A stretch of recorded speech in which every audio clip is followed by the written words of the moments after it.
perception, That's what we are building here.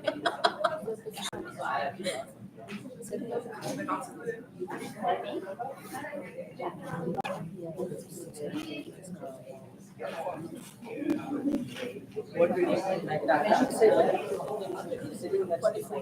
I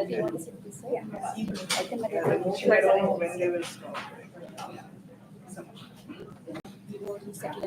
That doesn't break.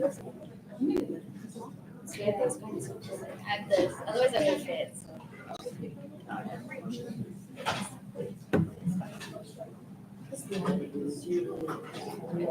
What did you do?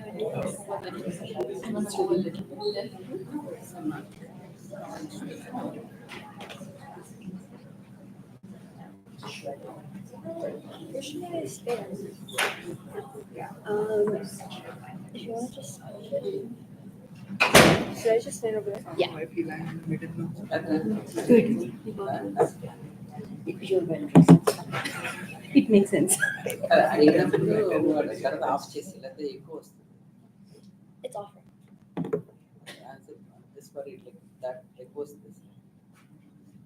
Oh, we'll use it later.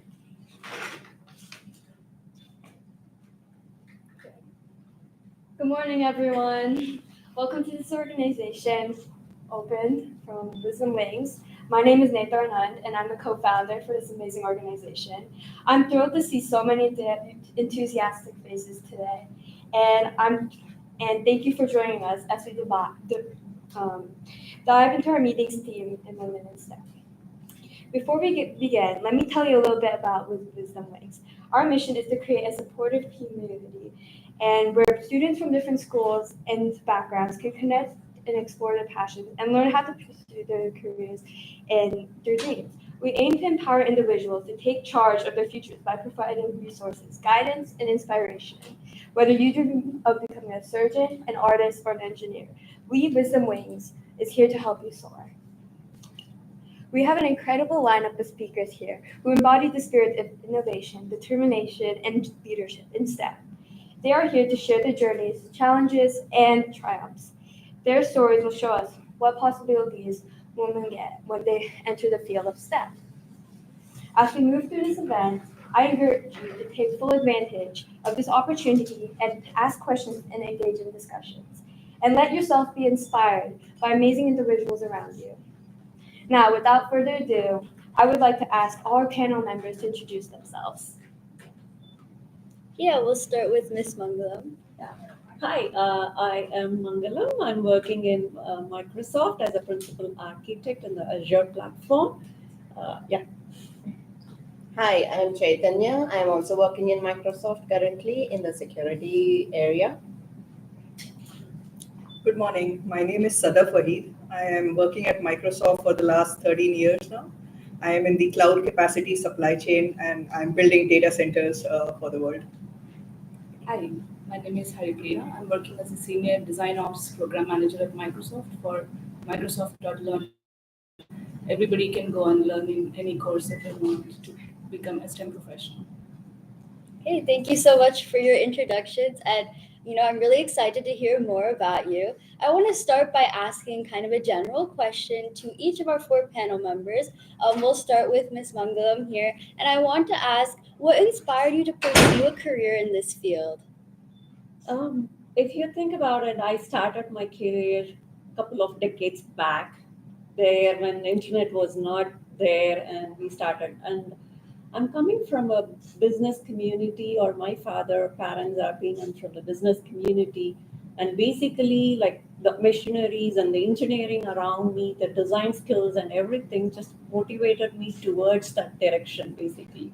And more at that particular point of time, computers were just coming up and more getting popularized. And then not only that, my instinct was motivating me towards that automations and things like that, engineering side, if you could think about it. So that is my rationale of jumping into these computers and started with the binary mathematics, and the journey continues. Same question? Yes. Okay. Hi. Interesting story here is I did not belong to the IT before. I worked in a different industry. So I was in the teaching profession. I was a professor in India. So for the master students, so I taught computer science papers to the masters of business management and also the computer administration areas. I am working from 24 years, and my first 5 years have been in the teaching profession because I wanted to get into a profession where I can empower few. So that's the main goal of my career, even when I was thinking that in the college. So that's the reason I had to go to the teaching profession. And then I made a difference and I can see the difference. And I wanted to put that in the technology because I can do that difference in a large scale. So even today, I have my students contacting me because they are working in different industries. And I organize some international women's meets and also different student related presentations with different topics, which are industry standards right now. So, but the whole point is that I want to impact, empower, and that's the reason I was in the teaching. And now I am in here in the IT industry because I want to do it with the technology. So I'm not too far what I taught, but I want to do it in a different space. Thank you, Chaitanya. For me, I love solving challenging problems, and that is where my inspiration lies to join a technology company. I was inspired by a lot of leaders like Bill Gates, Steve Jobs. Back in the days, we would see them that they are innovating and creating products that are actually changing lives. And that was the key inspiration for me. I joined Microsoft and I never left it for the last 13 years. It's because it just presented new problems to go ahead and solve. So that is inspiration. Yeah, so mine is in line with what Siddharth said. Like, I love problem solving. I like to bring order to chaos, and my role as a design operations program manager does exactly give me that scope where I work with creative professionals, just organize their work, represent their best self, and then like achieve whatever they want to do for that semester. It's mostly like planning and operations, so I do enjoy that part. Even in personal life, like I do believe in constant improvement, so that's why I probably gravitated towards this side of things where I get to be myself even in the career. That's very nice. And those are some very unique and inspirational stories. I want to move on to kind of my second question, which is what does a day in your job look like? What do you do on like the day to day? And I want to start with Miss Chaitanya this time. Yeah. So currently, what I am looking at in my role here is because I work in security, so I'm trying to find the ways or anomalies which are not right now as a pattern of risks, but if you could see, there are so many risks happening and attacks happening. So I am working in a cyber attack space, and we are trying to see what anomalies we have and where we are missing that area and trying to fill in that gaps. So for that, we are trying to use AI and creating some rules and designing systems where we can have a security mechanism to control all these things. So we are trying our best. We are not saying that we are doing everything right now, but that is going well. So every day, so when we go also, like we have the thought of what applications are being in Microsoft and how do we protect and what are the areas we are missing that. So every day is our thought on that. For me, a typical day looks like mainly doing meetings, bringing folks together. It seems like herding of cats, trying to get everybody on the same page.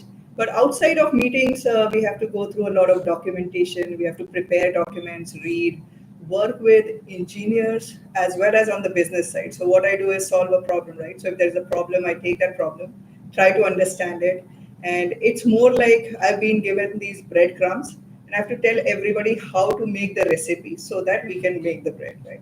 So I will bring everybody along, and it will include finance, sourcing team who is working with suppliers, will include engineers. Bring them along, understand what the problem is, and then work towards that. So outside of meetings, it is also writing documents, creating design flows, writing business requirements, and then meeting with engineers to hand it off that they go and write the code. And then working with business to do the UAT, so test it out and then roll it out into deployment. So uh, every day changes, but in most cases, this is a high level day in my life. Yeah, so my role my day, I take care of things a bit before the dev team does. Like whatever engineers need to build, my design team actually creates the wireframes, creates the designs, and I'm mostly working with the designers and also the leadership team to ensure the projects we're solving the right problems and we have all the processes in place to execute them. I also spend a lot of time with the team members, like building team morale is also one of my job responsibility. Making sure team is feeling good about the work they do, they're doing the right work at any time, and people join Microsoft, people leave Microsoft, like having all those onboarding processes, offboarding processes, everything. I'm more like 1-800 for my team, so I'm like connecting the dots person. So like every day is like I'm constantly triaging new requests, constantly building these processes for the team to function really well. And then Miss Mundlam. So basically, in Microsoft, we built a lot of data centers. New data centers are coming every day, and my main job is to have an architecture that is going to accelerate the building of almost 500 to 600 services are there across like different across Microsoft basically. So what we are trying to do is accelerate them, bringing different teams together, designing and finding out whether there are any feature gaps and then future improvements, and basically whether they are in the compliance boundary and the security boundaries, etc. throughout. Yeah, thank you so much for that information. I'm sure people, interested in tech careers have, kind of gotten the gist of, what some different jobs look like and what kind of things you do. The next thing I want to ask is really what kind of skills are required for your jobs? Like what hard skills, what soft skills, what you need to be successful in order to do well at your professions. And for this one, I want to start with Sadaf for this question. Sure. So I'm into technical program management, and one of the key skill sets needed is problem solving. The ability to look at not just a single tree, but a forest. So take a step back, look at what the forest is and how you can create an impact by solving. So outside of that, there is technical skill sets that are needed. So I'm more focused in supply chain. So I have I have an understanding of how end-to-end supply chain works. There are specific supply chain certifications and courses that most of the folks have done. I also have SAP implementation knowledge. So if the role is focused on technical program management, you might have to look at that specific service or technical aspect that is needed over there. Yeah, so some of the technical skills I would say for my role is I have a background in UX design. So since I'm working closely with the design team members, having a degree or diploma in UX design is a huge plus. But I have also seen people from different backgrounds come and do my role. So basic project management skill like would be very essential in my role, and ability to coordinate and communicate with variety of people and ability to anticipate problems and create workflows. And coming to tools, I think tools are constantly evolving. Just that having that growth mindset and ability to learn any new tool would be helpful because throughout my career, I have switched different design tools and different project management tools. But having that learning and curiosity and growth mindset would really like knock off all the things that come your way. Yeah, thanks. So I am working on mainly technical strategy. Basically, if you're looking at things from 10,000 foot, how it looks like, and next 5,000 foot, we are trying to bring more clarity to the problem statement and derive the roadmap for this whole of this, like 6 months or 10 months. And on top of it, mainly you're working on the presentation skills, communication skills. How? Because each and every team works in silos. So what you're trying to bring is more meaningful, because everybody is going to move in a different direction. So what you're trying to do is line everybody into one single direction. So you are having a unified output basically. So that's the main part of it, and also problem solving mainly, and looking at things from an engineering perspective, time management perspective, and then also from the conflict management, trying to bring everybody into that because you are bringing a lot of big people, big shots into one table, and you're trying to have a broader conversation. So everybody's direction would be in different perspective, right? Or their thought process would be in a different perspective. So you are trying to bring us proper alignment with everybody. Okay, where do I start? So it's not one, as Haripriya also said, like it is a continuous journey and we need to evolve and we need to learn new things. So it is not a set of skills what we need. It is how we are need to work today is different than when you join also. After 1 year, it might change. Whole industry can change. So you should have that growth mindset for even the new skills which are coming up, because currently I'm working in AI.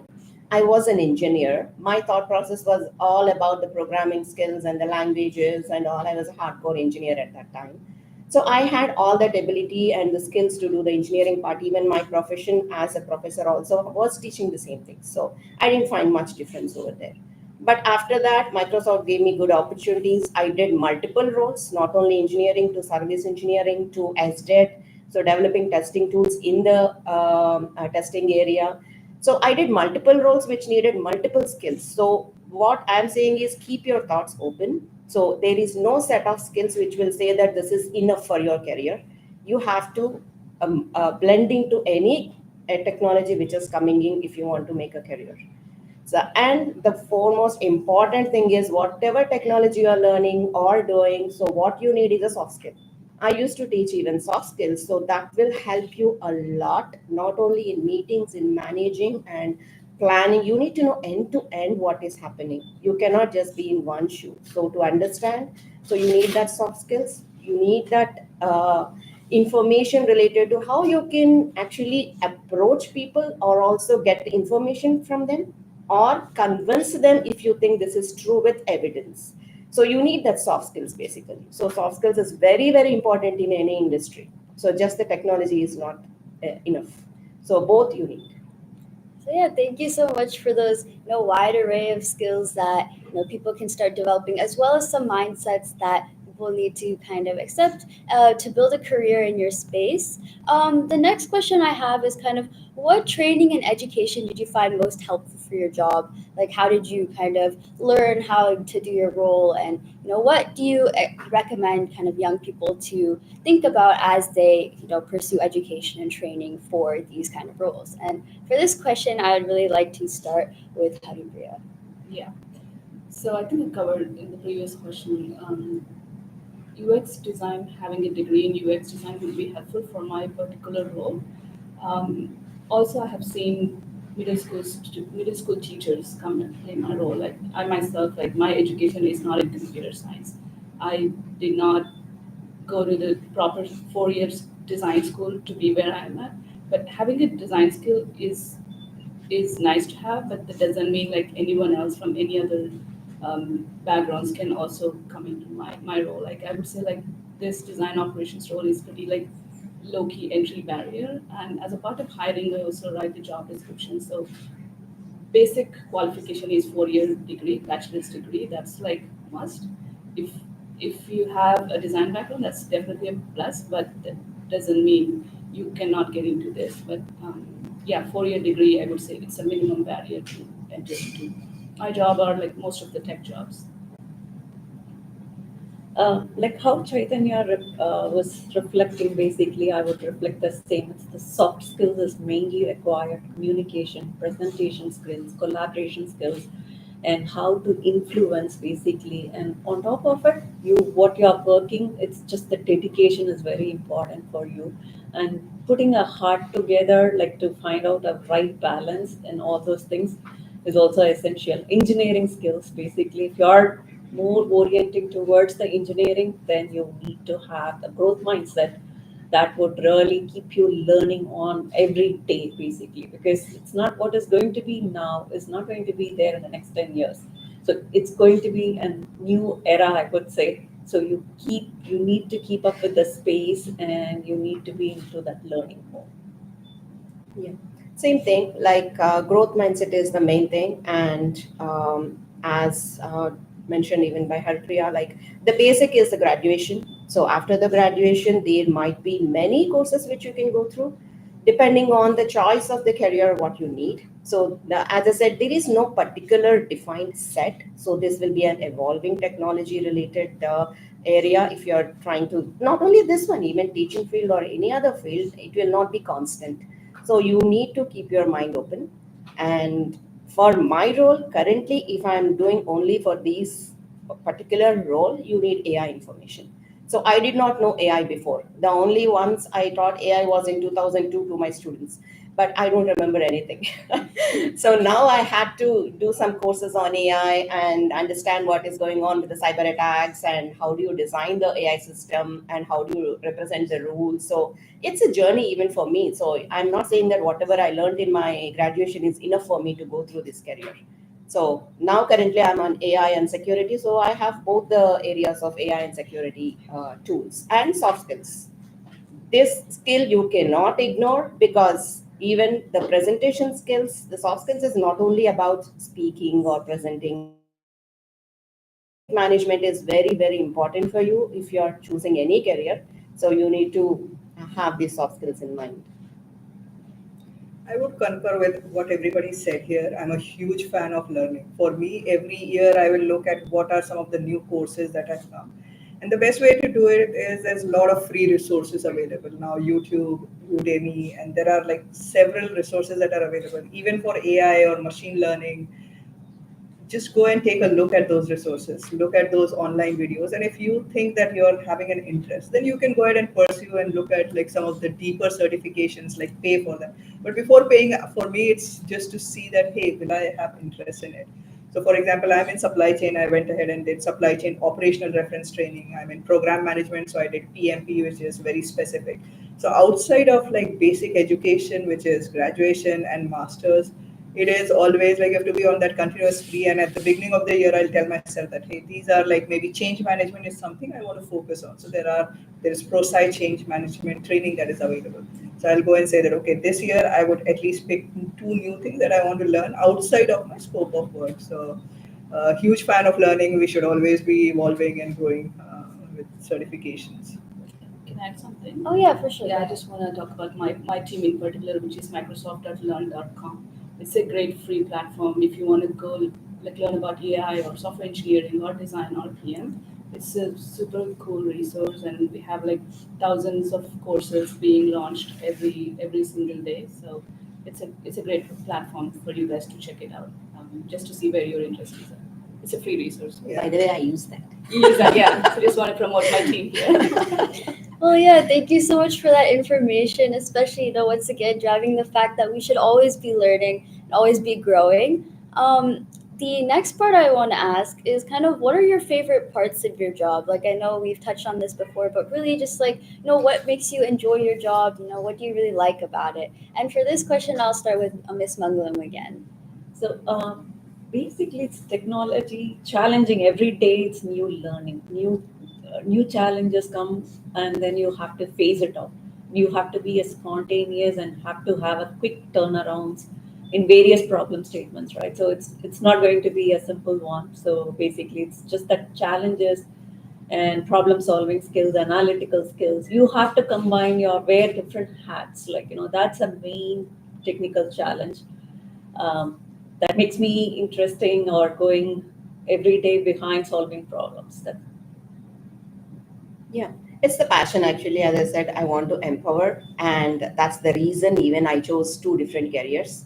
And even in both the careers, I did the same, so it's not different. But here, exactly happened is like my first career really helped me to influence even when I'm in meetings or I'm doing something different or I want to put my thoughts further. So even that's a thing. So if you have passion for anything and if you want to pursue, and you can explore many options in that.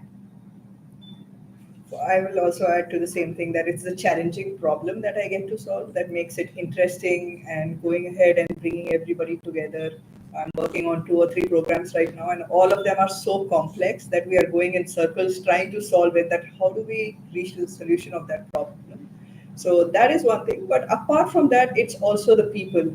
So along the way, we made friendships, we know each other, we attend like parties, we would have like happy hours, we get to know. So people is the other aspect that keeps me in the job. And then work-life balance. Working at Microsoft, we have very good work-life balance. I know that I can get off by like 4 or 5 p.m. and I don't have to think about work, which may not be the case everywhere, but it's not stressful for me. So I think that is a huge thing for me that keeps me in the job. Yeah, mine is also in line with what everybody said. But I'll just phrase it slightly differently. I just get bored when I do the same thing for too long. So that's why this new challenge like gives me that quick dopamine hit. Okay, it's a new thing that I'm working on. So constantly working on different things is a fun part for me. And being a single parent, it's really hard to stay successful in career and also manage your personal life. So Microsoft, what I like about it is the again work-life balance where I get to work late hours when I have time. If not, I get to care for my family and I get to like build same relationships and friendships within the team ourselves.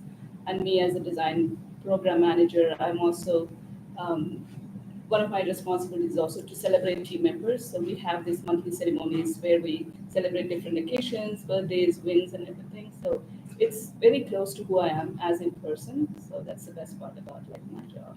I get to do everything that I do in real life.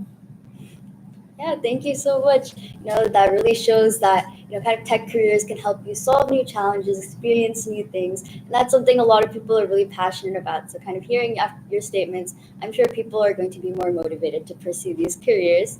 I also want to kind of ask, are there any myths or misconceptions about your jobs currently? Like, what do people think that are not actually true or maybe slightly different that you experience versus like people's perceptions? And for this question, I want to start with Miss Chaitanya. Yeah. So the myth is like if you are in a job, that's it, you're secured and you won't have any other difficulties, or it is not the case. So when you step in, you're entering into a new challenge and you need to explore your way out. And maybe it is by learning new skills or trying to be more focused on how do you even present yourself and get your thoughts and go to the industry and try to see in your area what you're working on. So what are the challenges in that area and how can you propose new solutions? So these will matter definitely. I would say one of the biggest myths that I initially thought was that you have to be an engineer to join a tech company, right? Microsoft, Apple, Amazon, Google, any FANG company that you think. But that's not the case. You don't have to write code. I mean, I don't enjoy writing code. Maybe I can write pseudocode, I can write scripts, but that's not my passion. I'm not that detail oriented. So the myth that people believe that you have to write code to be in a tech company is completely wrong. You can be anything. You can be a finance person if that is where your passion lies. You can be a business, or you can do MBA in business administration and go in that field. I know a lot of people are not really doing any kind of engineering courses and still landing up. And I'm a classic example. I've done my master's in biotechnology and I ended up as a technical program manager. It's about how you evolve yourself, how you learn. So Yeah, so I wanna back on that answer. Like again, like initially I thought you need to have bachelor's degree or master's degree in computer science in order for you to enter into tech. But I don't have my bachelor's again in computer science. Still, I was able to do my job, and like I said, like a lot of people from different backgrounds are in my team today. So it's not like anybody from anywhere. Like if you're passionate about solving problems or like doing project management, I think there are so many ways to get into where I am today. People think that it's like 8 to 4 is the main, like you're defined or confined to the timelines. It may not be so. And also, like once you join the industry, that you are going to be like surviving forever. It's also a survival problem is there. Everywhere you have to learn, and all those things are. It's not like one you are learning one thing and then you are going to be there forever.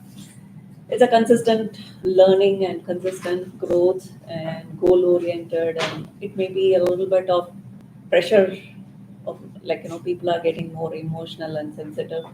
So it's all the myths basically. So yeah, that kind of really touches once again on this kind of theme of change and evolution, and also the fact that anybody is kind of welcome into the tech space and these companies, and so that people from different backgrounds can also pursue these careers. And so, kind of just touching on this sort of theme we're running with, I really want to talk about more change in the sense that how do you see change, in your field happening over advice do you have for people kind of emerging in these fields and kind of budding professionals in your careers? Yeah, I can start with that. So the field is continuously evolving, right? The technologies are changing. When we started, like as Mangalam said, right, we did not have internet. We had internet boom. Then we had like mobiles, and we had everything related to mobiles.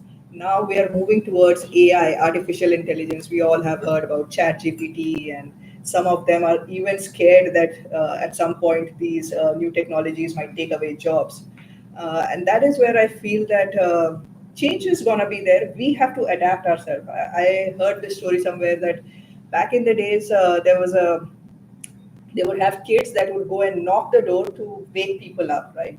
And with the invent of a clock, which would have the alarm, people thought that that job would go away, right? But to make that alarm clock, there were like factories set up. There were more jobs, but it is a mindset shift that it's not just the job is going away. There is new job being created. So the changes are going to happen. You have to be ready to evolve. If you're not investing time in it, yourself. There are classic examples. For example, Nokia, if you see, Nokia was like the industry leader in mobile. At one point of time, nobody could beat Nokia. But somehow they did not evolve. They did not see that everybody is moving towards touch. They were not investing. And that is how we should see ourselves. We have to invest ourselves, continuously look how the world is changing, forward looking, like what is going to come next, and learn about that. Yeah, no, I think there is this myth that AI is taking all our jobs away and we don't, there won't be that many jobs anymore in tech. I mean, it could be like partially true that the workforce could be reduced a little bit, but AI has been tremendously helping for myself in the role where I could automate a lot of tasks. Like I don't have to like sit in this like 1 hour meeting taking long notes and then synthesizing. Now I can rely on my team's Copilot feature where it does the job sometimes more efficiently than me. So in that time, I can focus on planning or some other thing that my team needs. So sometimes if I'm not there, then I know that Copilot got me covered. Sometimes like going through a bunch of documents, it reads through and it gives me enough information. So I feel like it's only like helping all of us to do our jobs better and become more efficient. And again, there is always this 5% of unknown to all of us, like how we all our jobs will be shaped. But again, like Sadaf said, like being open and being creative will keep us secure or being in the survival mode, I say. Yeah, this technology field is empowering every, I would say, medical. Imagine that a wider area of things, right? Like you can do high precision operation surgeries, basically, like on a human being with no advent of laser. You don't have to even wear the spectacles and long life. Basically, it enables everything. I would try to say in the remote areas where you cannot even go. Basically, like having a like during the COVID time, basically, like this enable computers and distant things like it was enabling us to have those medical access to the people in the remote world, basically.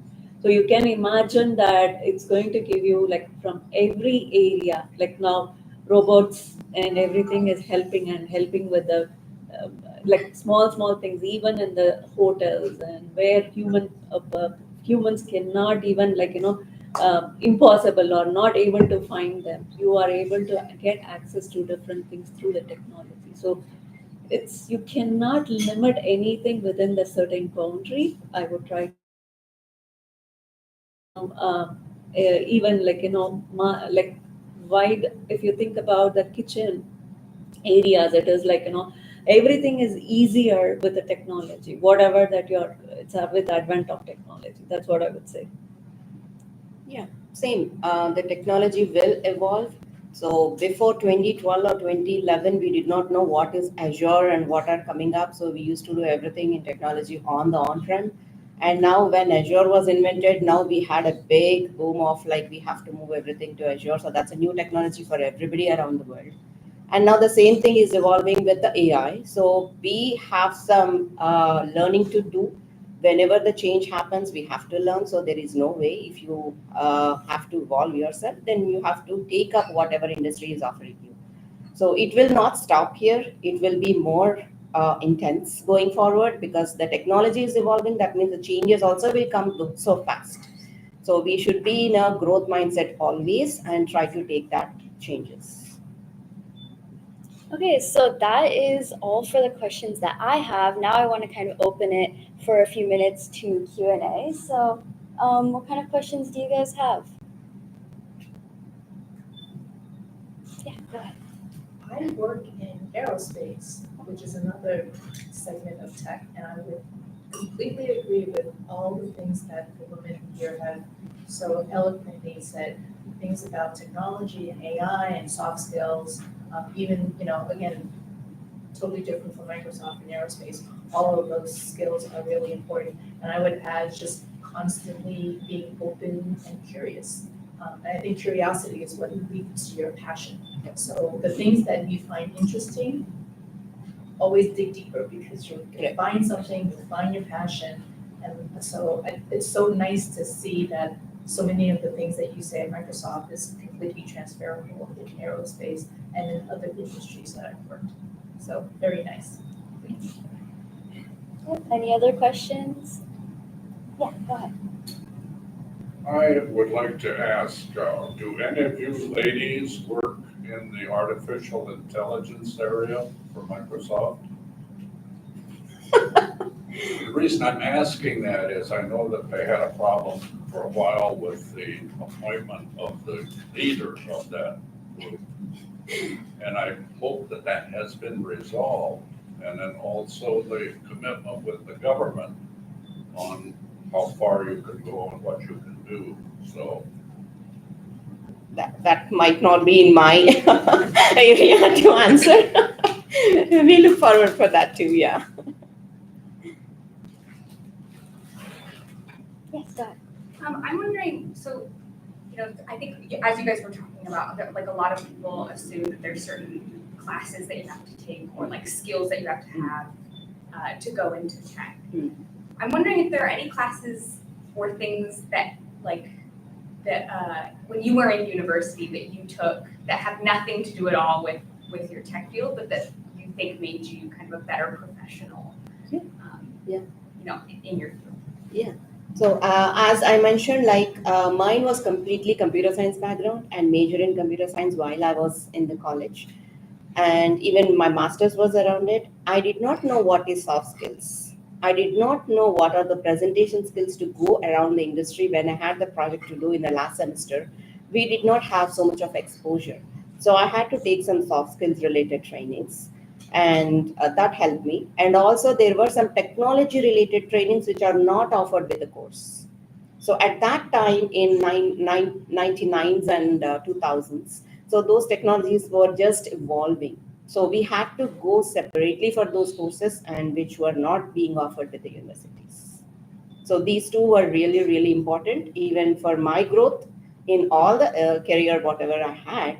So soft skills and also the new technologies, even from then I was in a learning mode. So I would say that I did Toastmasters in my early days, and that definitely helped me because, like, when it comes to communicating and presenting to leaders, I would be like stammering or I would be really like tensed that how would I do it. But Toastmasters gave me that opportunity and platform where nobody I felt was judging me or actually gonna like say something. But it also allowed me to like build that communication. So things like that, I would say definitely helped. So yeah, go ahead. So I know that in the workplace you're not going to get along with everybody. So how do you manage workplace conflicts, and also how do you still collaborate despite these conflicts? Maybe I can start with that. Also follow up to your question. It's not related to my university, but one of my very first jobs was as an event manager, like back home. Like I used to do like small events, and small weddings and working out with people, and how like Indian weddings are really elaborate. It involves a lot of things with a lot of people and so many hiccups. But the end goal is to have a successful, happy celebration. So throughout this, like you kind of engage with different type of people, different type of emotions. So that kind of helped me in today's job, where of course like conflict management, change management is such a big part of my role. I think having that early on, like coming to these like social groups, and these days kids are mostly talking to devices. So I would encourage like have those real life communications, like have conflicts, uh, which are good. Like have those conversations with your parents, with your peers. Have like really good disagreements. Those are the skills that you can organically build outside university, which will come in handy whether in tech or also in your personal life. So don't shy away from having real life conflicts. So disagreements are good. Just know that how you can do it in an organized way without hurting each other. And seeing other people's point of view, like what's in it for them. Yeah, I find that that's helpful too. Because oftentimes we're one of the few women in the room, or mostly men. And Yeah. being able to say, to see, this is what you get out of it, or this is what's in it for you, or understanding their point of view, is often really helpful in conflict management. Yeah, and then my son, middle schooler, like he always says, like, "Hey, do you want to learn something? Do you want to talk? Oh, I'll ask ChatGPT." So, well, ChatGPT is good, but the other side is it doesn't talk back to you. It doesn't disagree with you, ChatGPT. So it's only like giving you the answer. So every time he says that, like my worry or my feedback for him is like, how do you build these soft skills? Like you need to talk. You need to be talking to real people. Like have disagreements, not just talk to an AI where it is in line with your thoughts, or it is like it is doing everything that you ask it to do. I would say don't be shy to ask for help, right? So conflict management will always be in workplace, maybe in your personal life. You have to deal with conflicts. And I think you said it very well that you have to find like what is the intent for the other person. But at the same time, just come with to the table that assume good intent. That's the first thing. And if it is not resolving, do not shy to ask for help. I think a lot of us do not do a good job in asking for help, whether it's your managers, your peers, engaging somebody else to say that how do we resolve this situation. Basically, yeah, to add on to that, growth mindset. So even for the conflict management, growth mindset will help you a lot, because listening is a big power. So even somebody says something which even you do not agree with, disagreement is also another perception and an opinion which you have, even the others have the same thing. So you should listen, and maybe there is something which you can take from it, maybe 10% or 20%. You may not agree 100%, but there is something you might agree, and you can have a medium approach within both of your opinions.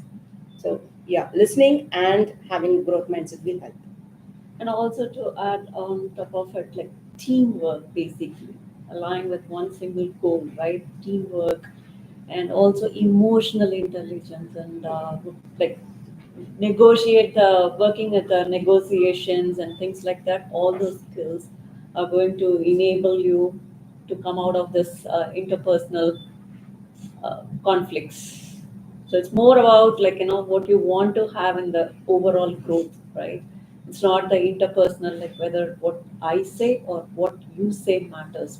Basically, what it the company or organization wants is the most relevant thing. That's Oh. very insightful. Thank you guys. So yeah, I'm so sorry. I think we have to wrap up the Q&A session here. But once again, I want to thank all of our panel members as well as all of you for coming today. I hope you learned something insightful, and yeah, I look forward to seeing you all at various events that we'll continue to host. And thank you so much for attending once again. Thank you for having us. Okay, so we'll go ahead and kind of wrap up now. So yeah.